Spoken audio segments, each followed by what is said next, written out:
Hi everybody, I'm Bill Nygut. I'm the host of GPB Radio's Political Rewind. This is another in a series of occasional reports we've been doing to help you stay informed about how this remarkable presidential race that we're all watching has been unfolding and will continue to unfold until the elections in November. So let's get going.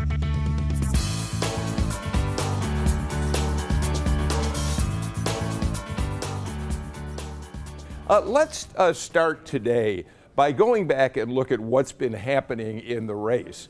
While you were all on summer vacation, both the Republicans and the Democrats held their national conventions. Now, historically, it was at those conventions when delegates from all 50 states and from U.S. territories came together and actually selected their party's presidential nominee. There would be long, protracted fights, backroom deals, and often of a number of candidates, one would finally emerge to win the nomination. And the choice was made by the delegates themselves. That's really no longer the case. Delegates are selected by voters in each state to represent a candidate, and they end up going to the convention where they cast their ballot for the person that the state has voted that they want to be that party's presidential candidate. The suspense is usually gone at the conventions now. We know going in which candidate will have enough delegates to be the presidential nominee. So what do they do with these conventions? Well, among other things, they put together a party platform.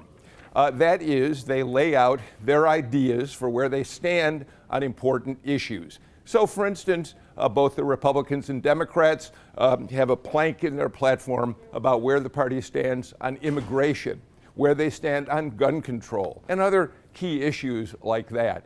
The platforms aren't binding, but the platforms do give you an opportunity to learn a little bit about the general thinking of the party on very important issues. So, conventions are over.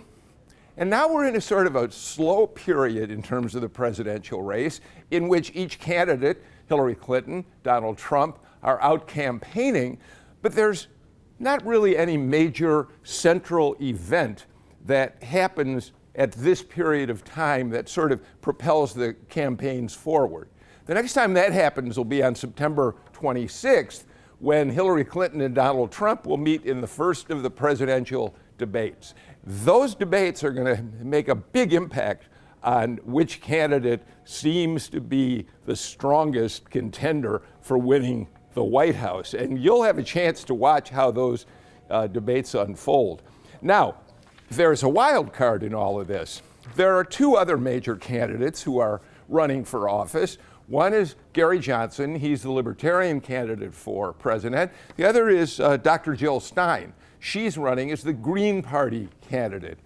If either of those candidates can get 15% in major polling of the presidential race, they will be on the stage for the debates. But to have 3 or even 4 candidates on the stage will change the dynamic in a very big way. So watch for those debates. They're going to be exciting, and based on the kind of campaigning we've seen between Donald Trump and Hillary Clinton, they also promise to be really, really hard-hitting debates.